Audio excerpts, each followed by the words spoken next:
Hello students, आज हम topic पढ़ने वाले हैं which is various modes of data transfer. जैसा कि हम जानते हैं कि कोई भी बाइनरी इन्फॉर्मेशन जो होती है सिस्टम में फाइनली मेमोरी में जाके सेव होती है, बट इसको प्रोसेस करने के लिए अब कोई भी इन्फॉर्मेशन जो होगी उसको प्रोसेस करने के लिए आपको सीपीयू की हेल्प लेना पड़ेगी। इन्फॉर्मेशन अगर आप इनपुट से कलेक्ट करोगे तो भी उसको मेमोरी सीपीयू के थ्रू मेमोरी भेजना पड़ेगा, या अगर आप आउटपुट इन्फॉर्मेशन आउटपुट डिवाइस में सेंड करते हो तब भी आपको मेमोरी को यूज़ करना पड़ेगा। तो जनरली जो आईओ डिवाइसेस और सीपीयू के थ्रू जो डेटा ट्रांसफ़र होता है उसको हैंडल करने के मल्टीपल तरीके हो सकते हैं। ये टॉपिक आपको ऑपरेटिंग सिस्टम और सीएसओ दोनों में कॉमन है। ऑपरेटिंग सिस्टम में यूनिट नंबर 4 में है और सीएओ के अंदर ये यूनिट नंबर 3 में है। तो डेटा ट्रांसफ़र जनरली क्या होता है between central computer and IO devices में भी handled in variety of modes. तो इसको तीन तरीके से आप इसको हैंडल कर सकते हैं। फर्स्ट जो होता है which is known as the programmed input output, second one is interrupt initiated input output, and third one is DMA which is direct memory access. First method program input output में जो हम use करते हैं, यहाँ पर generally इसका name indicate है कि प्रोग्राम्ड इनपुट आउटपुट है, मतलब आपकी जो भी कुछ आपका टास्क परफॉर्म होगा वो केवल with the help of instruction perform होता है। प्रोग्राम इनपुट आउटपुट जनरली कोई भी इंस्ट्रक्शन आप सीपीयू के थ्रू यूज़ करते हो जिससे कि आपकी डिवाइस जो है वो मैनेज हो सके और आप उसे डेटा ट्रांसफर परफॉर्म कर सको, ये हम यहाँ पर यूटिलाइज़ करते हैं। तो सबसे पहले इसमें क्या होता है, इसमें हम रिजल्ट हम बोल रहे हैं कि result of input output instruction in computer program. तो यहाँ पर हम दो टाइप के इंस्ट्रक्शन यूज़ कर सकते हैं। First one is input instruction and second one is store instruction. Input instruction के अंदर जो है transfer data from device to CPU होता है, और स्टोर इंस्ट्रक्शन के अंदर जो होता है सीपीयू से आप मेमोरी को डेटा ट्रांसफ़र कर सकते हो। मीन्स आप पहले डिवाइस से सीपीयू में डेटा ट्रांसफ़र करोगे और फिर सीपीयू से आप मेमोरी में ट्रांसफ़र करते हो। अब जो डिवाइस से सीपीयू में डेटा ट्रांसफ़र होगा उसके लिए आपको इंटरफेस की रिक्वायरमेंट होती है। तो इस केस में सीपीयू को बार बार ये चेक करना पड़ता है कि कौन सी डिवाइस अपना डेटा ट्रांसफ़र फिनिश कर चुकी है और नेक्स्ट को स्टार्ट करना है। मीन्स सीपीयू की कांस्टेंट मॉनिटरिंग यहाँ पर आपको रिक्वायर होती है।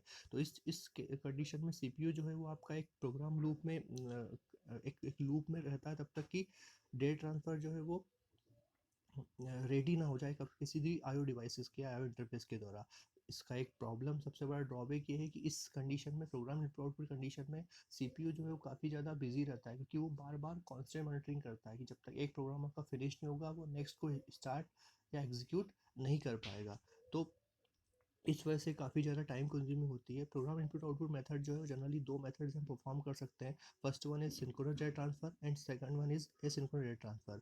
सिंक्रोनस के अंदर हम जैसे जानते हैं कि जनरली आप कॉमन क्लॉक पल्स के थ्रू डेटा ट्रांसफर करते हो, जिससे कि डेटा आपका ये जो डिवाइसेस होती है वो आपस में एक दूसरे को मैनेज करती है with the help of some common clock pulse. In asynchronous data transfer devices डिवाइसेस जो है वो एक दूसरे को से अननोन रहती है कि वो कब डेटा स्टार्ट करेगी, कब डेटा वो रिसीव करेगी। तो इस वजह से हम यहाँ पर दो मेथड यूज़ करते हैं। जनरली दो तरीके से आप इसको परफॉर्म कर सकते हो। First one is serial and second one is parallel data transfer.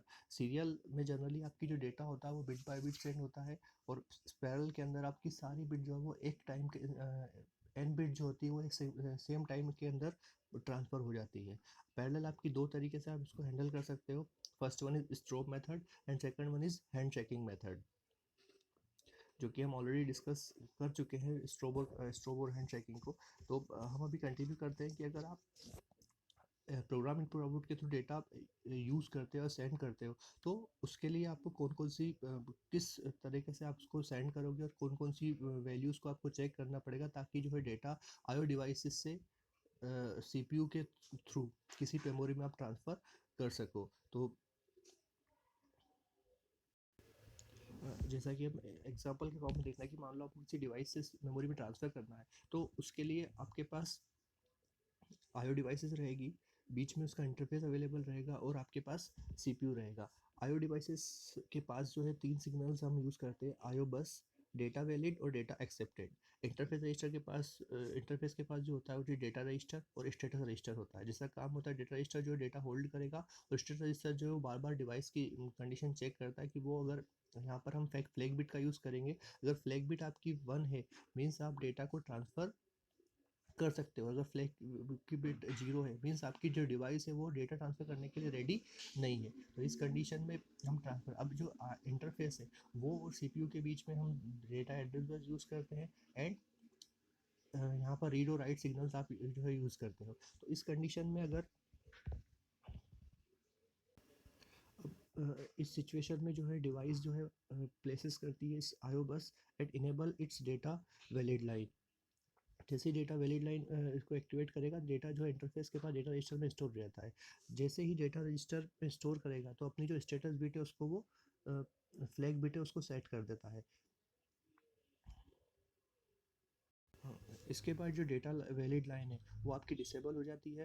फिर डेटा जो है डेटा रजिस्टर से आप सीपीयू के पास ट्रांसफ़र करते हो और उसी कंडीशन में हम यहाँ पर रिस्पॉन्स करते हैं किसको, आईओ डिवाइसेस को, with the help of data accepted signal.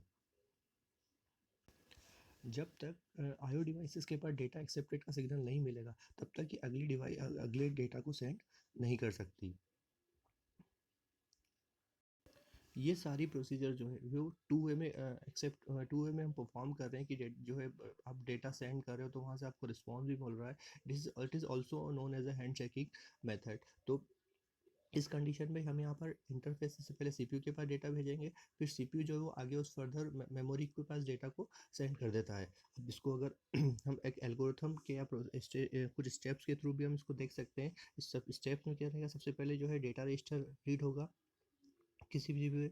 उसके बाद हम यहाँ पर फ्लैग बिट चेक करते हैं। अगर फ्लैग बिट की वैल्यू 0 है मीन्स अगेन हमें डेटा रजिस्टर को रीड करना है। अगर फ्लैग बिट की वैल्यू 1 है तो हम यहाँ स्टेटस रजिस्टर रीड करेंगे, डेटा को जो है वो मेमोरी में ट्रांसफ़र करेंगे। अगर आपका ऑपरेशन फिनिश हो चुका है तो आपका हम नेक्स्ट प्रोग्राम में कंटिन्यू करेंगे। अदरवाइज़ आप यही प्रोसीजर जो है कंटिन्यू करते रहते हैं जब तक आपका ऑपरेशन फिनिश नहीं हो जाता। तो हमने यहाँ पर डिस्कस किया कि किस टाइप से प्रोग्राम इनपुट आउटपुट मेथड में जो है सीपीयू की कांस्टेंट मॉनिटरिंग रिक्वायर होती है कि बार बार आपको स्टेटस चेक करना पड़ता है। डिवाइस रेडी होगी तभी आप उसमें डेटा को ट्रांसफ़र कर पाओगे। It is the first method. हम सेकंड मेथड में हम यहाँ पर देखिए सेकंड जो मेथड थी या second mode of data transfer था वो था इंटरप्ट इनिशिएटेड डेटा ट्रांसफ़र। जैसा कि फर्स्ट में हमने देखा था कि सीपीयू जो है बार बार चेक कर रहा है कि स्टेटस डिवाइस जो है वो रेडी है या नहीं है। ये सब चीज़ें with the help of status register. तो सीपीयू को आप एक लूप में आप उलझ जाओगे जब मतलब हम सीपीयू की तरह एक लूप में उलझ जाता है कि कब तक वो डिवाइस जब तक वो डिवाइस फ्री नहीं होगी तब तक वो नेक्स्ट डेटा को ट्रांसफ़र नहीं कर सकता। तो स्टूडेंट्स हमने फर्स्ट मेथड अभी कंप्लीट करी है। हम आगे कंटिन्यू नेक्स्ट लेक्चर में हम कंटिन्यू करेंगे which is second mode of data transfer which is interrupt initiated data transfer.